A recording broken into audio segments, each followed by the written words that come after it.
নির্ধারিত ভাড়ার চেয়ে আমরা কোনো জায়গায় 5% অথবা 8% ভাড়া কম ঈদ উপলক্ষে নির্ধারণ করে দিয়েছিলাম এবং সেটা ওখানে টানিয়ে রাখা হয়েছে লঞ্চে ঢুকতে এবং ডিজিটাল ডিসপ্লেও আছে। সেভাবেই সবাই ভাড়া দিচ্ছে, কোনো ভাড়া বেশি নেওয়া হচ্ছে না।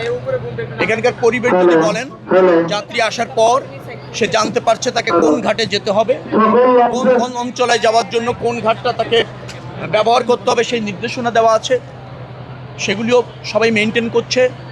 আবহাওয়া দেখে লঞ্চ ছাড়ছে সেটাও মেনটেন করা হচ্ছে। ক্লিনিং আছে, অবাঞ্ছিত কোনো লোক নেই, কোনো গ্যাদারিং দেখবেন না। যে কোনো কুলি বা যেগুলি আগে থাকতো হকার, তারা এসে একটা জট তৈরি করতো, যাত্রীদের চলাচলে বিঘ্ন হতো, সেগুলো আপনি এখানে দেখবেন না। যে সেগুলি সুন্দরভাবে এখানে সেই ব্যবস্থাপনাটা রাখা হয়েছে। অ্যাট দ্য সেম টাইম যে দুর্ঘটনাটা প্রায় হয় যে কারণে যে আপনার নৌকাতে করে অথবা স্পিড বোটে করে এসে সরাসরি সে লঞ্চে উঠতে পারে, এখানে কোনোভাবে তার ওঠার সুযোগ নেই। আমরা দুই পাশে সিঁড়ি করে দিয়েছি। আপনার নৌকা বা স্পিড বোটে এসে ওখানে নেমে হেঁটে পল্টুনে এসে সেখান থেকে আপনার লঞ্চে উঠতে হচ্ছে। সব কিছু বিবেচনা করে আমার কাছে মনে হয়েছে যে মানুষ স্বস্তিতে নিরাপদে এই নৌযাত্রার মাধ্যমে তার